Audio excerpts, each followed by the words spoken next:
Hello friend, this is Mani Gupta and welcome to my YouTube channel Mani Gupta 4245। कल हमने discuss किया था सब्सक्रिप्शन के बारे में कि सब्सक्रिप्शन क्या होता है। एक्चुअली उसकी कैलकुलेशन थोड़ी सी कंफ्यूजिंग होती है इसमें कि करंट ईयर का ऐड करते हैं, प्रीवियस ईयर का लेस करते हैं, नेक्स्ट ईयर का भी लेस करते हैं। तो ये सारी चीज़ें हमने डिस्कस की थी। अगर आपने नहीं देखा हो तो प्लीज़ जाकर मेरे चैनल पर देख लीजिए, क्योंकि सब्सक्रिप्शन की कैलकुलेशन बहुत इंपॉर्टेंट है। ये क्वेश्चन में आती है और इसमें बहुत बच्चे कंफ्यूज हो जाते हैं कि कैलकुलेशन कैसे करनी है, कौन सा अमाउंट ऐड करना है, कौन सा लेस करना है।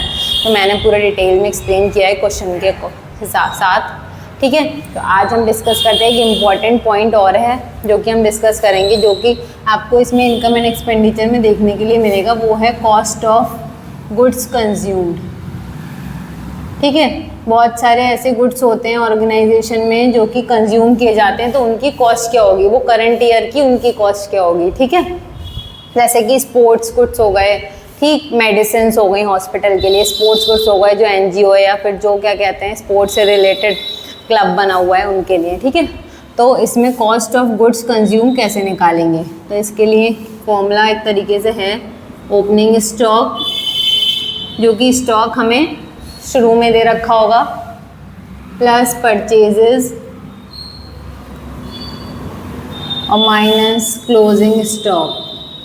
ठीक है, जो भी हमें ओपनिंग स्टॉक दे रखा हो, जो कि आपको शुरू में बिगनिंग में दे रखा होगा ईयर के, ये एंड में दे रखा होगा क्लोजिंग स्टॉक। और हमने ड्यूरिंग द ईयर जो भी परचेज करी है, वेदर वो परचेज कैश हो या क्रेडिट हो, ठीक है, दोनों ही मिला के पूरी परचेजेस मानी जाएगी। और अगर कोई परचेज रिटर्न किया है तो उसको लेस कर देंगे परचेज में से। ठीक है, इसमें कैश और क्रेडिट दोनों आएंगी, कैश प्लस क्रेडिट।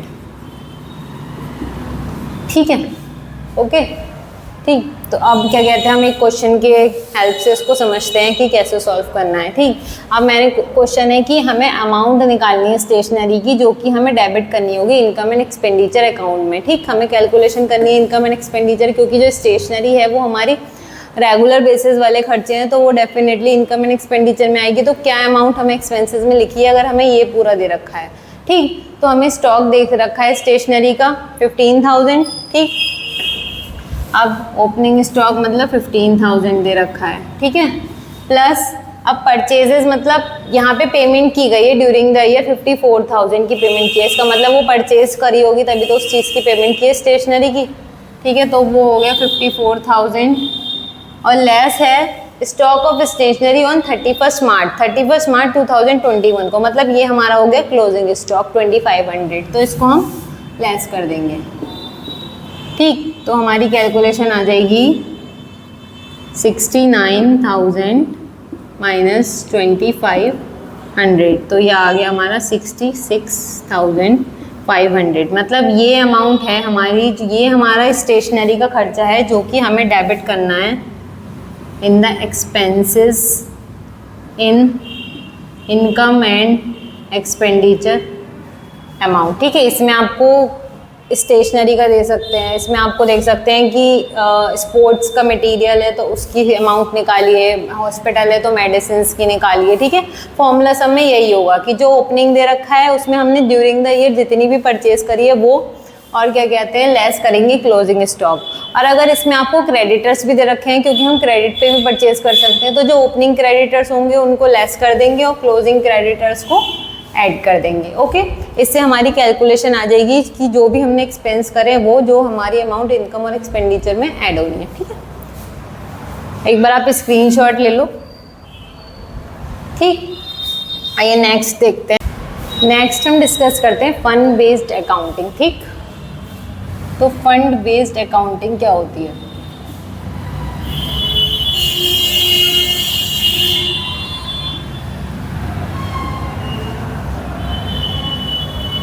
तो जो अकाउंटिंग की जाती है एक पर्टिकुलर फंड के लिए, उस पर्टिकुलर फंड के लिए जो अकाउंट्स बनाए जाते हैं उसको फंड बेस्ड अकाउंटिंग कहते हैं। मतलब कि बहुत सारी डोनेशंस हमें या ग्रांट हमें ऐसी रिसीव होती है जो कि एक स्पेसिफिक पर्पस के लिए दी जाती हैं। कि अगर किसी ने कोई, मान लीजिए स्पोर्ट्स का क्लब है, उसमें किसी ने कोई डोनेशन दी है कि वो प्राइज फंड के लिए ही है। ठीक है, तो वो अमाउंट हमें सिर्फ प्राइज फंड में यूज़ करनी है, हम और किसी में यूज़ नहीं कर सकते। ठीक, तो वो हमारे स्पेशल पर्पस के लिए ही है। ठीक है। और मैंने आपको बताया भी था कि जब मैंने सब्सक्रिप्शन, लाइफ मेंबरशिप, ये सारे एडजस्टमेंट्स बताए थे, तो बताया था कि जब कोई भी डोनेशन स्पेसिफिक पर्पस के लिए दी जाती है तो वो हमारी लायबिलिटी कहलाती है, हम बैलेंस शीट में शो करते हैं। ठीक है, तो आइए एग्जाम्पल के हेल्प से उसकी कैलकुलेशन देख लेते हैं। अब जैसे डोनेशन दी गई है, प्राइस फंड में दी गई है, ठीक है, तो सबसे पहले क्या लिखा है कि price fund had a balance of ₹1 lakh, मतलब प्राइस फंड का बैलेंस जो है 1 लाख है, which is invested as FD in bank. उन्होंने एफडी एज एफडी बैंक में जमा कर दिया। ठीक है, तो बैलेंस कितना है प्राइस फंड का भी हमारे पास,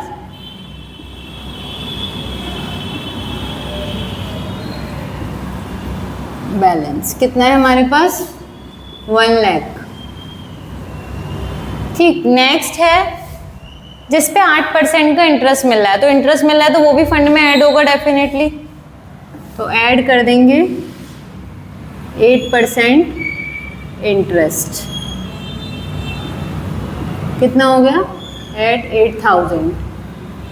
ठीक, फिर नेक्स्ट है फर्दर डोनेशन ऑफ 10,000 रिसीव, मतलब प्राइस फंड के लिए 10,000 रुपये और दिए गए हैं। ठीक, तो उसको भी ऐड कर देंगे,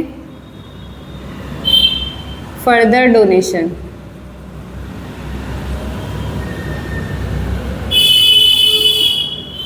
ऐड कर दिए 10,000। ठीक है, नेक्स्ट है एक्सपेंसेस इनकर्ड टूवर्ड्स प्राइजेस। अब खर्चा कितना हुआ है प्राइस फंड से, जो प्राइस बांटे गए हैं वो 7,000 रुपये के हैं, तो खर्चा कितना हुआ है प्राइस फंड से 7,000, तो उसको लेस कर देंगे, पहले इनको ऐड कर लीजिए 118,000। ठीक है, अब लेस कर देंगे जो कि एक्सपेंसेस इनकर्ड हुए हैं। ठीक, 7,000, तो ये हमारा क्या आ गया 1,11,000 अभी भी हमारे प्राइस फंड में अवेलेबल बैलेंस है। ठीक है, ये आ गया, और ये हम कहाँ शो करेंगे, liability side, liability side in balance sheet. Okay, इतना समझ आया। ये तो अब बात कर लेते हैं, हमारा पॉजिटिव बैलेंस रहा प्राइस फंड में, अभी अवेलेबल है, तो हमने कहाँ शो कर दिया liability side in balance sheet. ठीक, अगर एक दूसरा केस और होता है, अगर हम मान लेते हैं कि हमारे एक्सपेंसेस जो हैं, अब ये 1,18,000 रुपये हैं। ठीक है, अब मान लेते हैं हमारे एक्सपेंसेस हो गए 1,20,000, ज़्यादा हो गए खर्चा, जो भी हमने प्राइस टॉप वगैरह दिया है तो उसमें हमारा ज़्यादा खर्चा हो गया। अब हमारा बैलेंस इसमें आ गया, जब ये माइनस करेंगे तो 2,000 रुपये हमारे निगेटिव बैलेंस आ गया, मतलब 2,000 का खर्चा हमें अपनी तरफ से करना पड़ेगा। ठीक, तो वो जो हमें अपनी तरफ से खर्चा करना पड़ गया, और जब इसका निगेटिव बैलेंस आया, इसका मतलब क्या हुआ कि 2,000 रुपये हमने अपनी तरफ से दिए। ठीक, तो इसका मतलब क्या हुआ, जब हमारा खर्चा हो गया तो हम ये कहाँ शो करेंगे, expenses shown in debit side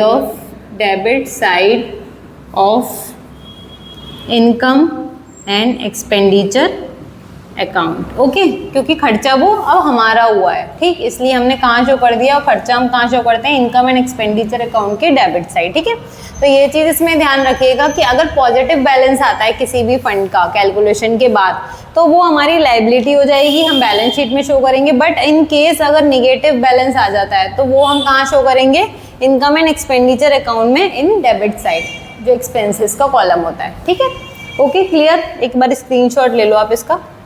ठीक, क्लियर।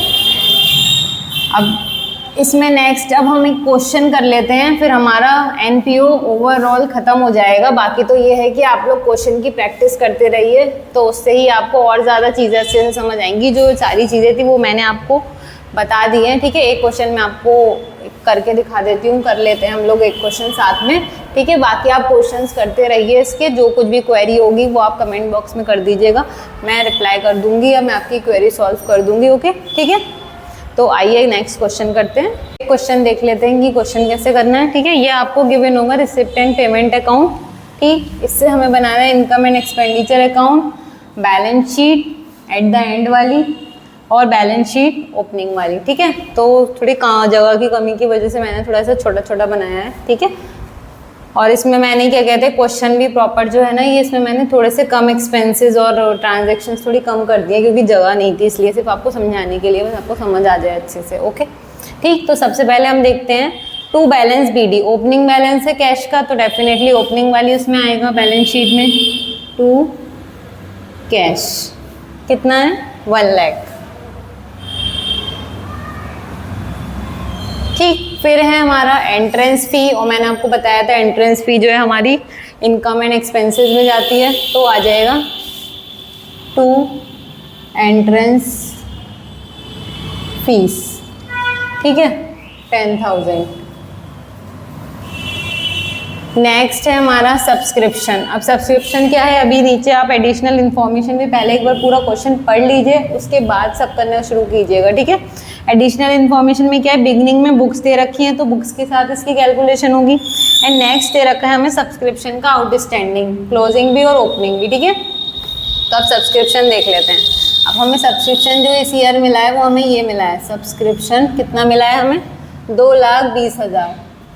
ठीक, अब एडिशनल इन्फॉर्मेशन में दे रखा है कि जो सब्सक्रिप्शन है इन द एरियर ऑन 1 अप्रैल 2020, मतलब ये प्रीवियस ईयर वाला आउटस्टैंडिंग सब्सक्रिप्शन है 6,000।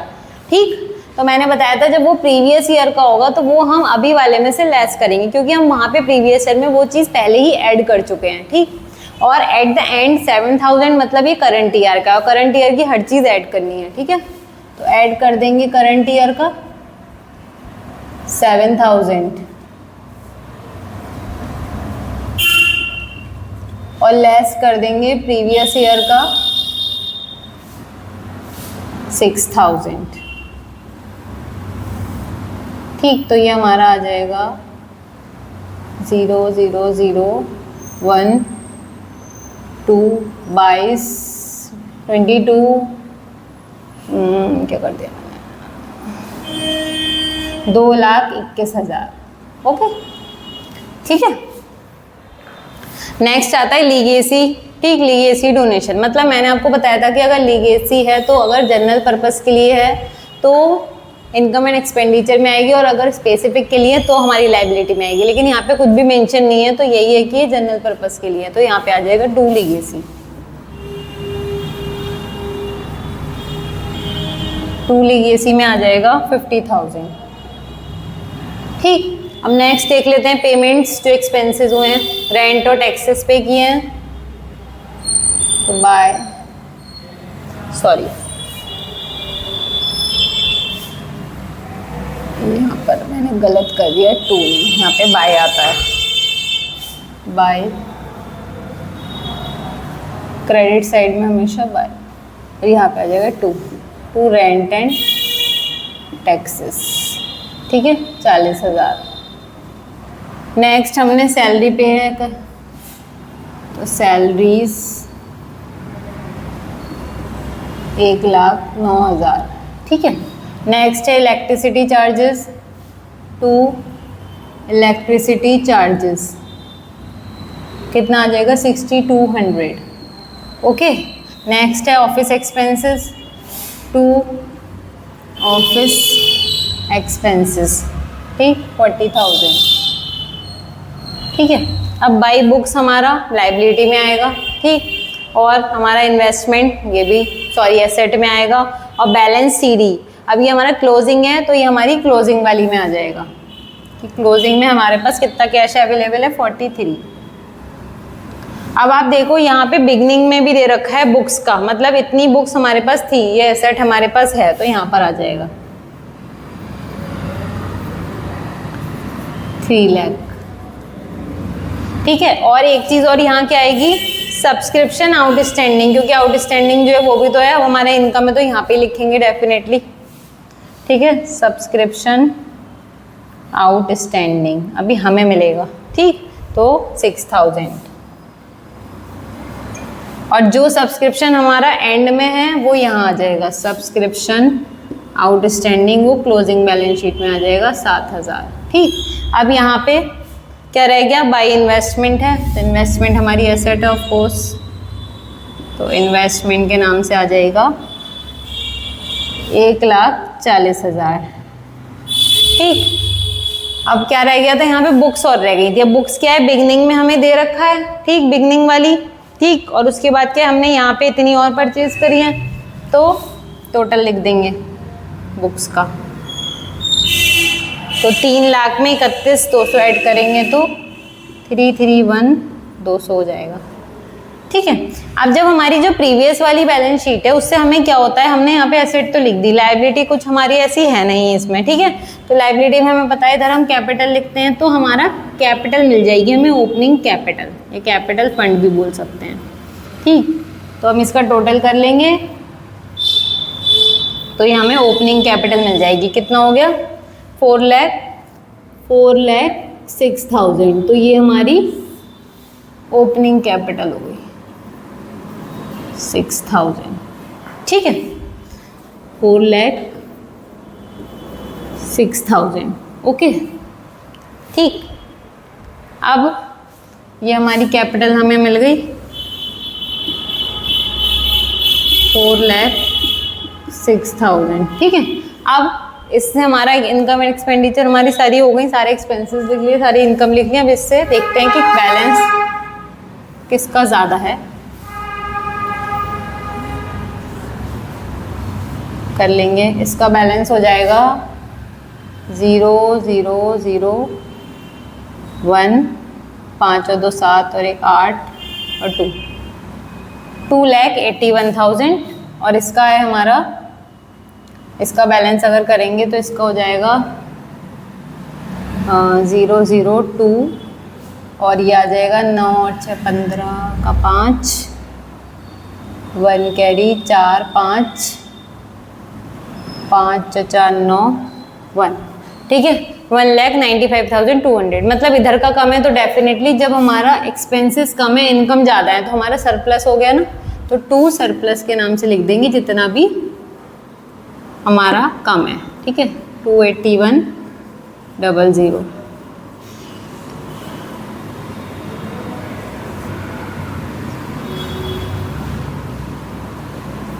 ठीक है, 85,800।